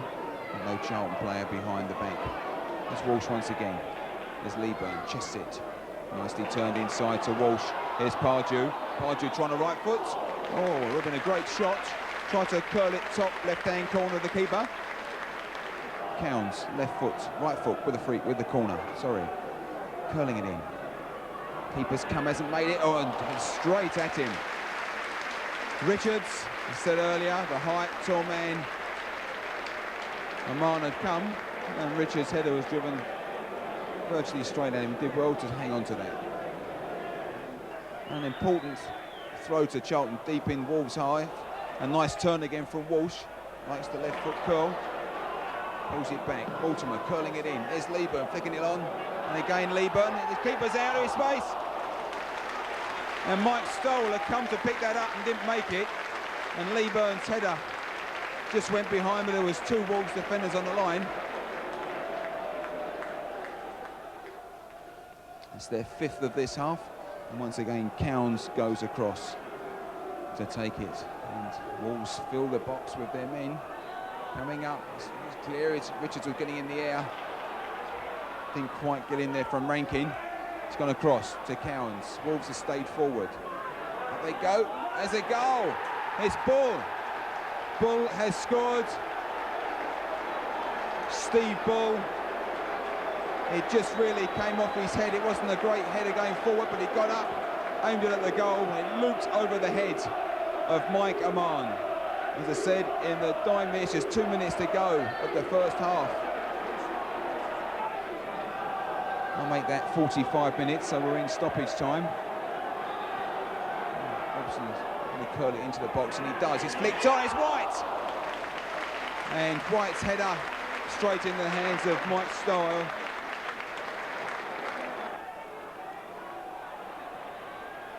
There we go, once again, here's Kelly. Wolves starting off. It's Kelly's won that one back, and a good save from Aman.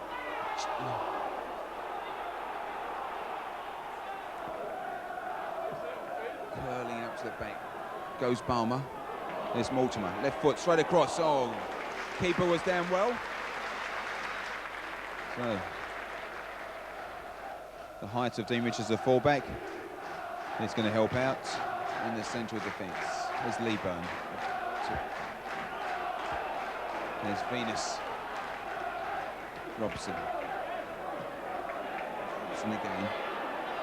He'll try and drink his way inside. He does a great cross. Leeburn's up there to nod down to Uzwa. It's Walsh, and it's there. Walsh has scored. Walsh has scored. 13 minutes into the second half, and Colin Walsh has scored 3 great shots from the first half.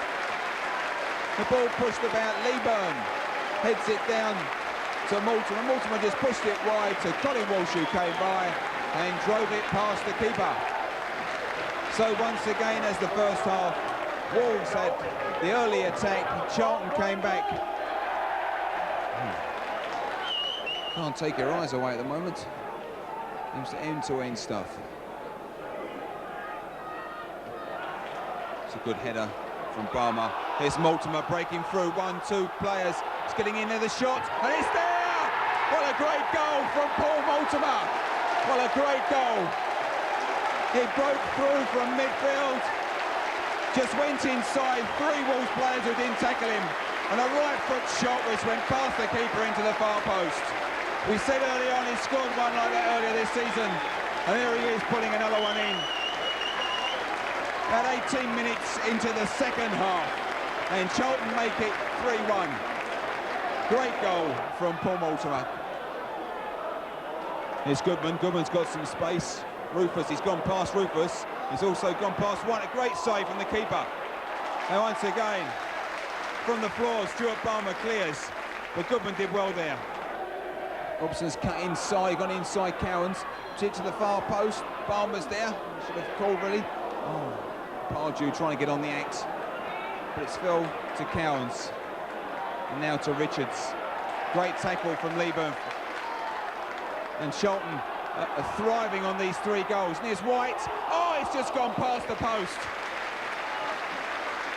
It's all happening at this end now. And Cowans looks like he's going to go with the left foot curl, pushing everybody into the box once again. In comes the corner. It's a high one to the far post. Ball's up there. The keeper, it's gone in. Ball's header was above Stuart Balmer. I think the keeper got a hand to it and pushed it up into the roof of the net.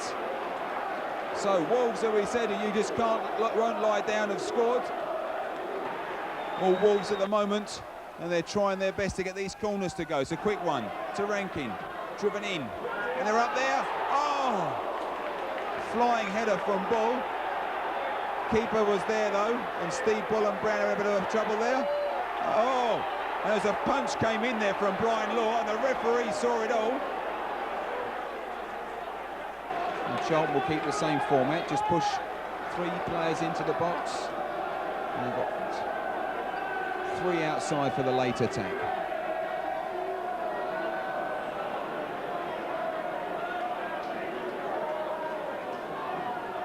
In comes the corner from Robson. Up they go. Oh, a great save from the keeper.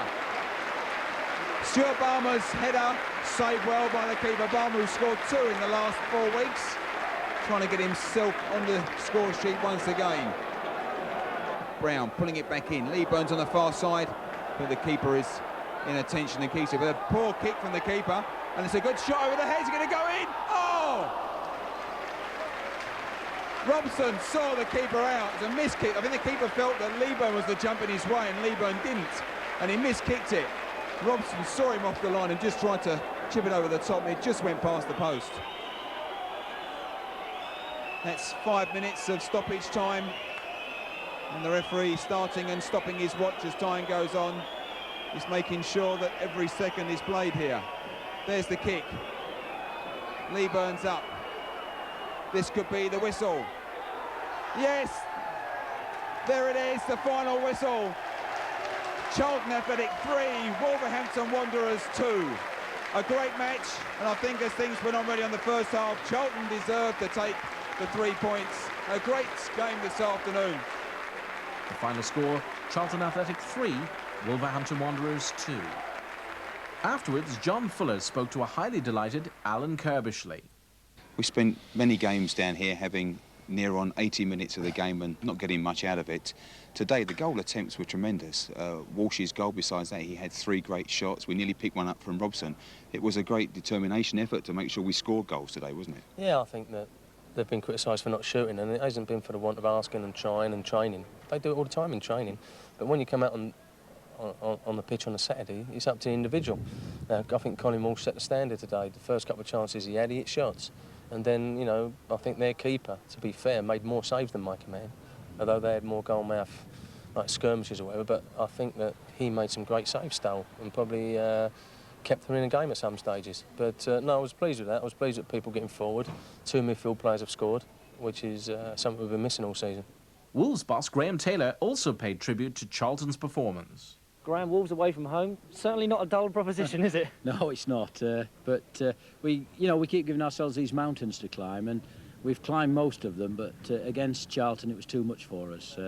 Although it looked very much as if we were going to do it, but we keep giving these goals away. We're giving far too many goals away.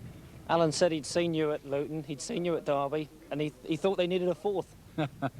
Well, yeah, I could imagine that, and quite honestly, I mean, we could have equalised towards the end, but our concern is that we know that, you know, we can't keep coming away from home and giving 3 goals away and expect to be getting results, and that's a disappointment. I mean, we thought that we could come to Charlton and win, and I think that people talk about nerve end showing, but I don't think that showed with the Wolves players again, and give them all credit. You know, it was a very, very good game for people to watch.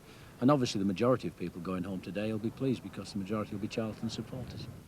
The following Tuesday, it was back down to earth with a bump for Charlton as they played away to Southend United.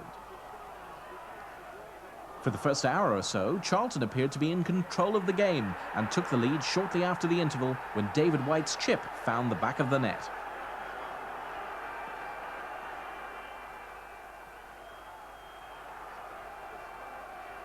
However, the Shrimpers wiped out Charlton's chances of victory with a devastating purple patch midway through the second half. On the 60th minute mark, Ronnie Whelan floated the ball into the far post for Gary Jones to head home from 2 yards out.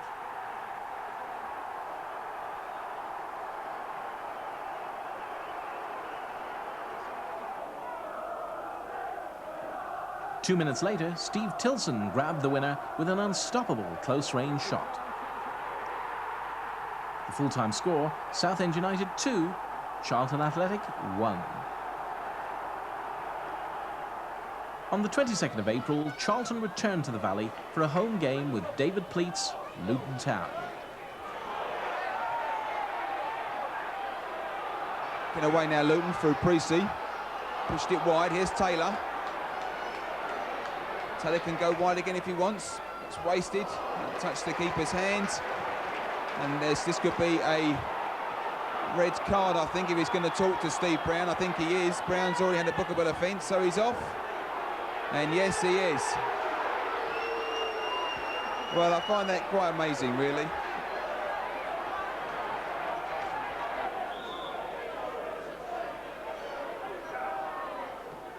Pushing it wide. Lee Bundle again gets there to head it down. Just didn't bounce kindly enough. Robson's done well, the keeper's not got hold of the ball. It's Walsh, fell through two people's legs off the line.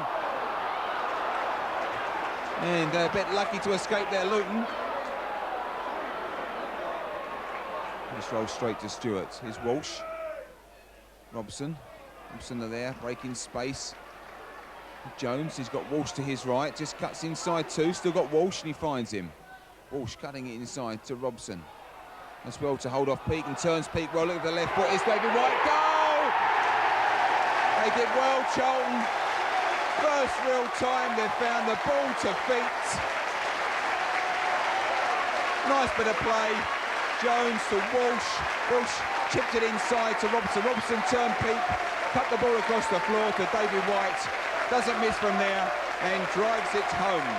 The game finished, Charlton Athletic 1, Luton Town 0.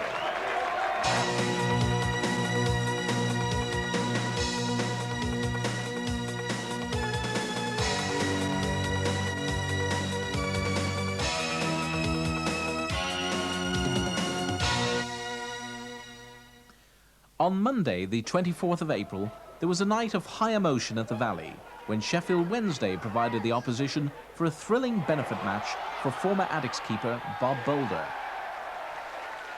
As well as Bob in goal, a star-studded Charlton lineup included Robert Lee, Derek Killer Hales, and Gordon Watson. Great ball from Waddle. Mark Bright, Whittingham in support. And he's picked up Peter Atherton. It's in towards Boulder. Oh, and it's in! Atherton scores for Sheffield Wednesday to make it one apiece.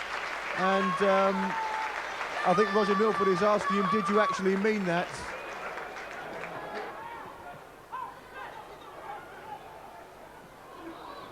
Now Francis with the drive. Oh, fine goal. Trevor Francis. And that was a throwback to the days of old. And Linger brings it away, finding Garland. Now Robert Lee wants it. Now Robert Lee's got a chance to stretch his legs once again. Finds Linger, and now Watson wants it through the middle. Watson is through the middle. Watson's in on goal for Charlton. And Watson scores for Charlton. And Gordon Watson will be delighted with that goal. It brings the score level to 2 apiece. Now it's Ian Nolan. Now it's Trevor Francis. Whittingham in space. Now Whittingham could pick up the drive possibly. Oh, fine goal from Guy Whittingham. Once again, Bob was beaten. And it really was an excellent strike by Guy Whittingham. Gordon Watson. Or has he picked out Linger? And now for Garland. Oh, yes! What a goal from Peter Garland. How about that? And I think Peter Garland enjoyed that one, certainly. Fittingly, the match ended in a 3-all draw, with Charlton's goals coming from David White, Watson and Peter Garland. And an appreciation from the East Stand supporters here at the Valley tonight. And we're going to see some shedding of clothing, I feel. Reminiscent perhaps of the playoff at St Andrews against Leeds United. Handshakes all round for Bob. A memorable evening for one of our most popular players of modern times. Well done, Bob. 3,500 people there tonight. It was a great occasion. Marvellous one, especially at the end, like the lump in the throat, everybody cheering and stuff like that. A bit like the old days, I think, you know, when we made a good save and things like that, crucial saves at the end of the game, and it was lovely. I haven't heard it for a long time, obviously. It's nice to see Sheffield Wednesday tonight brought a full squad down and really entertained us. Yeah, it was marvellous. You know, like Trevor Francis said, he gave his word, which he did, and he just brought everybody down. And really, I can't thank him enough, because it's a crucial time for them at the moment. You know, they need a couple more points, perhaps, to be safe in the Premier League. And I really do hope they do it. You know, they deserve it. Does it bring back great memories, standing out there, the floodlights on in front of the crowd, all shouting, all going on? Yeah, it was, as I say, brought back memories like before, but it was just nice to come back at Charlton and play on the Valley. It means a lot to myself, and also one or two of the lads, obviously Robert Lee, Gordon Watson. Gordon hadn't played at the Valley before, and it really meant a lot to him tonight. And I thought he played wonderful. I thought the goal he scored, and that was really like set him up. He just loved that. Charlton's last home game of the season was against Port Vale on the 29th of April.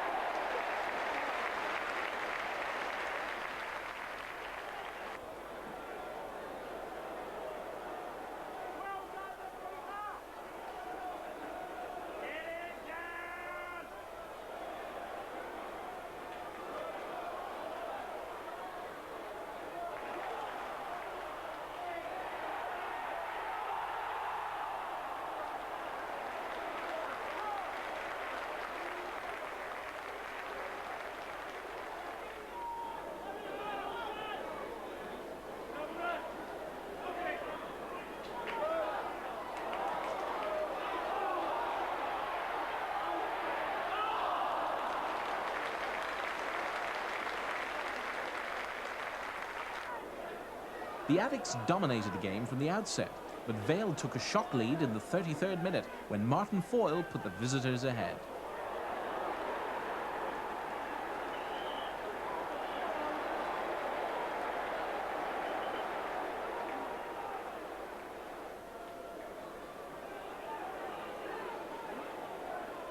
9 minutes later, however, Charlton were back in the game as Steve Brown headed home the equaliser.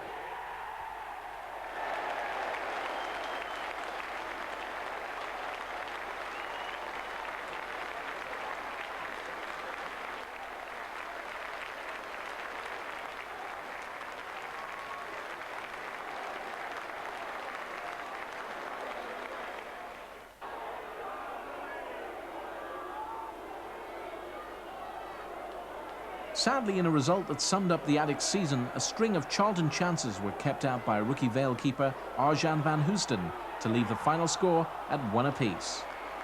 Afterwards, John Fuller asked management team Alan Kirbishley and Steve Gritt to give their comments on Charlton's season. Once again, we've proved the Addicks wrong. We were shorter odds to go down than we were to do anything else. I think it was 5-1 this year we were down there to go down. But I think as a middle table role, in the end we did quite well. How do you assess it? Well, obviously we're disappointed because we feel that we was a top, we're a top 10 side, and we also feel that if we could have kept a consistent team selection, we would have been a top 10 side. Anyone's only got to look at the programme and see how many players we've used, how many different combinations out of the 11 has played. We've never managed really to keep the team consistent, and we've never managed a consistent run.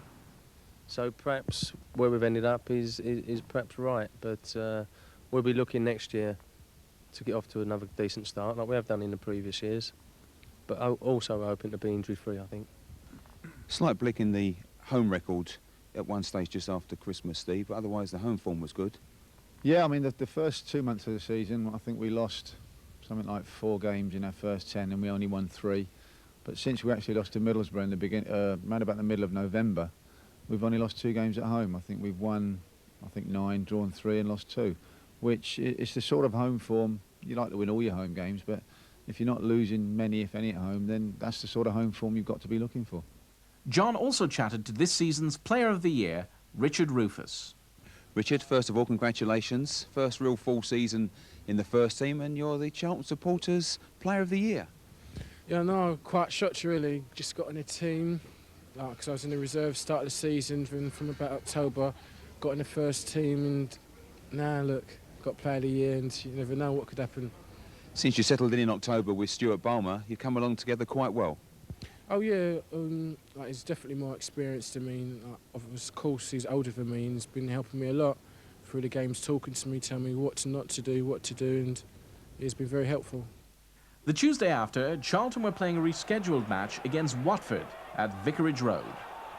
66 minutes into the game, Hornets discovery Kevin Phillips darted through the Charlton defence to set up Peter Beadle to score. 6 minutes later, Phillips, bought in for £10,000 from non-league Baldock, netted the ball from Gerard Lavin's corner to notch up his 8th goal in 14 games. The full-time score, Watford 2, Charlton Athletic 0. The Addicks' last game of the season was away to Reading on the 7th of May. With Elm Park basking in glorious bank holiday sunshine, our coverage comes from ITV Sport. Bowyer caught out there, and possibilities here for Charlton, or Reading rather, and Lee Nogan.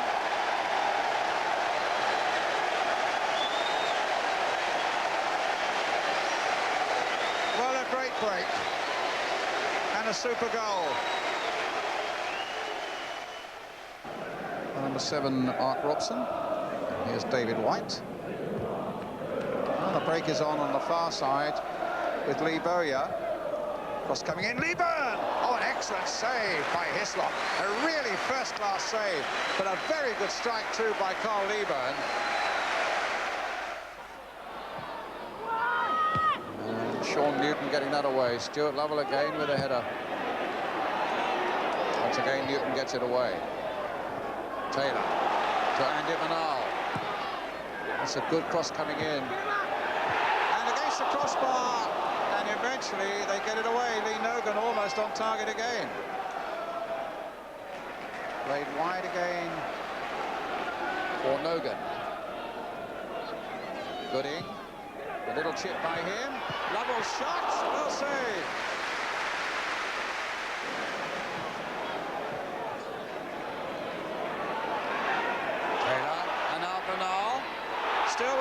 there's a chance here for Reading, driven in, and somehow Charlton got it away again.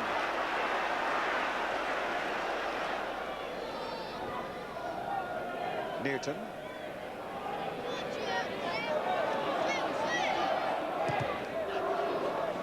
Newton again gets the cross in, and it's a terrific save again by Hislop from Lee Bowyer.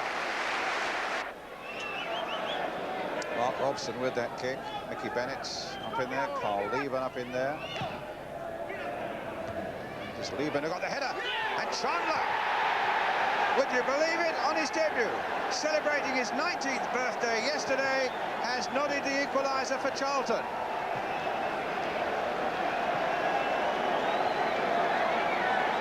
Well, Dean Chandler, the lad from Ilford. Terrific header, Brian. It's headed back across from Carl Lieben. He rises great, and Dean Chandler has put that away tremendously well, right into the top corner there. Good header. Oh, but suddenly no goes through. There's an opportunity here. Terrific bit of goalkeeping here. Osborne tries the little floater, and it's over the top. Here comes the corner. A deep one there. Oh, it's a very good goal, and it's A.D. Williams.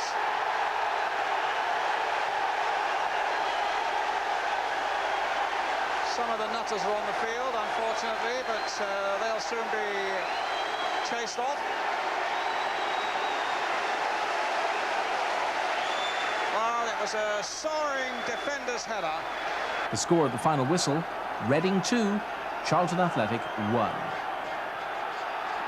1. We wrap up this programme as ever by bringing you our now traditional Goal of the Season competition.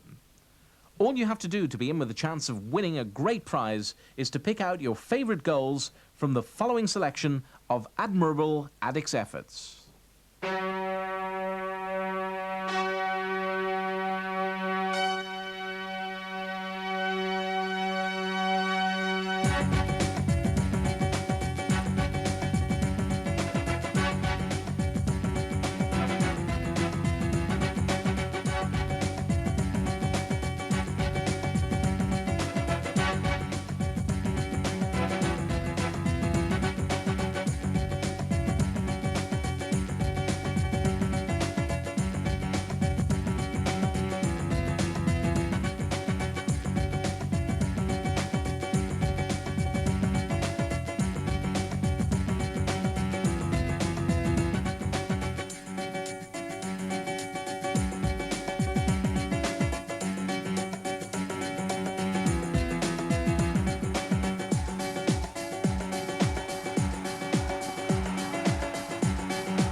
There.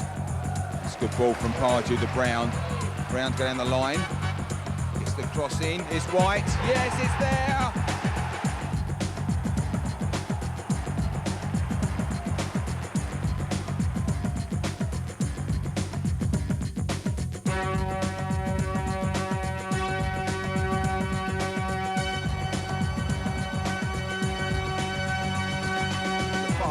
He's coming across the lead overhead. A great goal!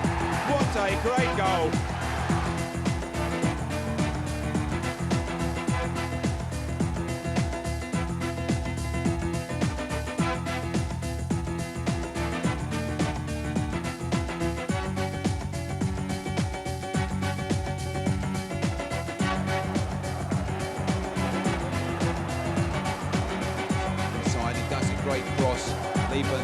nod down to it's right. It's Walsh, and it's there. Walsh has scored. Walsh has scored.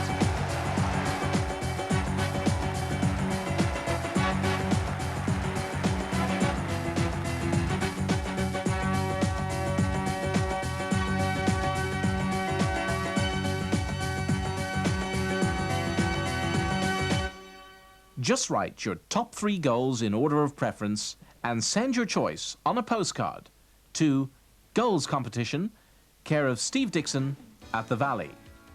If your selection matches that of the Charlton managers, then you could win a fantastic VIP day out at a Charlton home match of your choice. Plus, you'll get the chance to present a trophy to the scorer of the winning goal. All entries should reach us by the end of January 1996. The defeat at the hands of Reading meant that the Addicts ended their campaign in the lower half of the table with 59 points from 46 games played. However, despite this disappointing league position, Charlton fans can take comfort from some of the happier memories of the 94-95 season. The continuing plans for improvements to the ground, David White's enviable goal tally, and increasing numbers at the gate.